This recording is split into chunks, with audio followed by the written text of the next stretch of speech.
This is not the kind of government that was designed by our founders of the country. It's not what was written in the Constitution. We've only had an income tax since 1913. But if you want a welfare state, and if you want to police the world and pay for the defense of Japan and Germany, send foreign aid to the Soviet Union, you not only need the income tax, you need the Federal Reserve to print up the money when the deficit is accumulated. So we think the government should be much smaller. During the next decade, the American people will become poorer and less free, while they become more dependent on the government for economic security. This country is in the middle of a recession for a lot of people. Michigan knows about it. Poor people know about it. The middle class knows about it. Wall Street doesn't know about it. Washington, D.C. doesn't know about it. But it's because of the monetary system and the excessive spending. It's no joke. He is America's last true statesman, and he has actually been saying the same thing for the past 30 years about what our federal government needs to do to serve the people. That is, namely, follow the Constitution. The Federal Reserve credit created during the last 8 months has not stimulated economic growth in technology or the industrial section. But a lot of it ended up in the expanding real estate bubble. This too will burst, as all bubbles do. How could it be that you knew this on the banking committee in 2003 and nobody else did until after the collapse? I certainly think it's about the most foolish policy any government could ever follow, and it leads to the Korea Wars, the Vietnam Wars, Marines being killed in Beirut, sailors being killed in the Persian Gulf. If we want to go to war, and if we should go to war, the Congress should declare it. We don't go to war like we did in Vietnam and Korea, because the wars never end. They're building up this case just like we did in Iraq. Build up the war propaganda. There was no Al-Qaeda in Iraq, and they had nuclear weapons, and we had to go in. I'm sure you supported that war as well. Okay. It's time we quit this. It's time. It's trillions of dollars we're spending on these wars. Afghanistan, how quickly would you bring the troops As quick home? as the ships could get there. It really says a lot that the politically aware people in the military, those that are paying attention and engaged in the political process, are supporting someone who advocates an immediate withdrawal. I got twice as much as all the other candidates put together on the Republican side, and even more than Obama got, which tells me that those troops want to come home as well, because they know exactly what I'm talking about.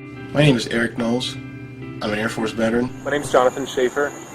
I spent 6 years in the Navy. Hello, my name is Tony Marek. I served in the Army for 8 years. I'm Al Schlegel. I'm an 8-year Air Force veteran. Hi, my name is John Jones, and I'm a U.S. Air Force veteran.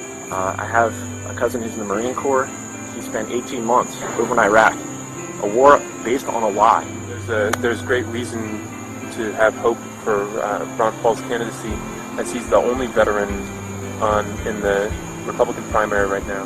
The only representative in Congress that takes his oath to the Constitution and the rule of law seriously. You sign up for the military and you sign the dotted line. You're there to defend America and the Constitution, and Ron Paul is the only person that's been doing that for a while now. I support Ron Paul because I believe he's the only candidate with the fortitude to actually stand by the Constitution. I took an oath to support defend the Constitution, and he is the only elected representative that actually takes his oath seriously. I think he's dead on when he talks about the Federal Reserve System. It's only because the government is able to print money to pay for the war that we're able to stay at war. And that act of printing money makes us all poorer. It's been going on and on because we just plain don't mind our own business. That's our problem. During the last campaign, I knew what was happening. You know, they mocked me for my foreign policy and they laughed at my monetary policy. No more. President Obama has 42% of voter support, and Representative Ron Paul, 41%. Wow! I see a fantastic movement at the grassroots. This man brings together people of all races, all socioeconomic backgrounds, all political affiliations, because freedom is truth and truth is power, and we can live and be free in this country if we believe we can. What's appealing about him overall is that he is intellectually honest and that he obviously has a lot of integrity. Ron Paul is at least not a pander, he's sincere. The reason people are worked up about Ron Paul is because they sense that he's genuine, that he's not a sellout, that he's not taking money to espouse certain positions like 99% of other politicians. The one guy in the field, agree with him or don't agree with him, who doesn't go out of his way to regurgitate talking points or change what he believes to fit the audience he's in front of. You served, as you said, 20 years in Congress, but you're not going to take a congressional pension. Right. As an obstetrician, you never took Medicare or Medicaid for your patients. Never. I'm personally endorsing Ron Paul for President of the United States for 2012. Because a lot of stuff he says makes perfect sense. Mainstream is moving in the direction that I have been talking about for a long time. And everything he has said has been truth. And a lot of stuff Obama has said has been lies. I will promise you this, that if we have not gotten our troops out by the time I am president, it is the first thing I will do. I will get our troops home. We will bring an end to this war. You can take that to the bank. So does that mean you can tell us today that you will not change the 16-month timetable? I like Ron Paul. I think he's a cut from a different cloth than the rest of those people who are, of course, selling their souls to the corporate interests who back them. I believe that abortion should be safe and legal in this country. I will preserve and protect a woman's right to choose, and am devoted and dedicated to honoring my word in that regard. I will be a pro-life president. He came to Austin as a Democrat, and then he ran into Karl Rove, and Karl Rove whispered in his ear, he said, look, you're a good-looking guy, you got your politics are kind of conservative. It was easy for him to make the switch. They represent the status quo. And this is what excites so many people now. They're sick of the status quo. Suddenly, a lot of people who love the country and haven't voted precisely because they feel like it would be an insult to the great history of this country to vote for one or the other criminal, are so excited at the prospect that, wait a minute, maybe the country can be saved after all. I do think you should value people who speak from the heart and who tell the truth. And you should also value people who honor the vision of your founders and respect the most sublime constitution devised by human intelligence.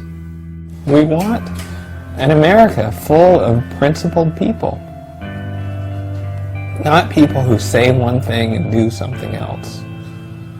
Say anything to get elected, but who say what they mean what they say, and they live their lives by those principles.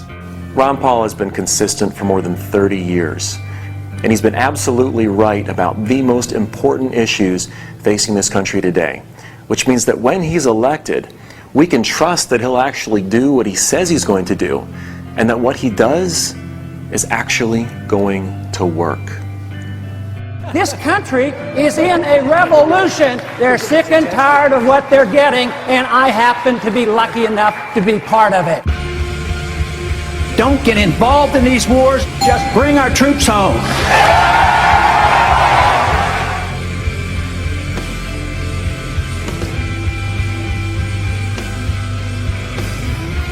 There is absolutely never a reason to give up 1 ounce of freedom for the sake of security. It won't work.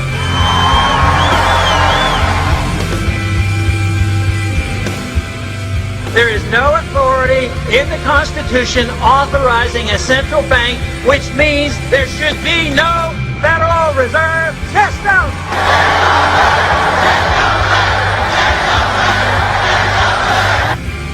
An idea whose time has come cannot be stopped by any army or any government.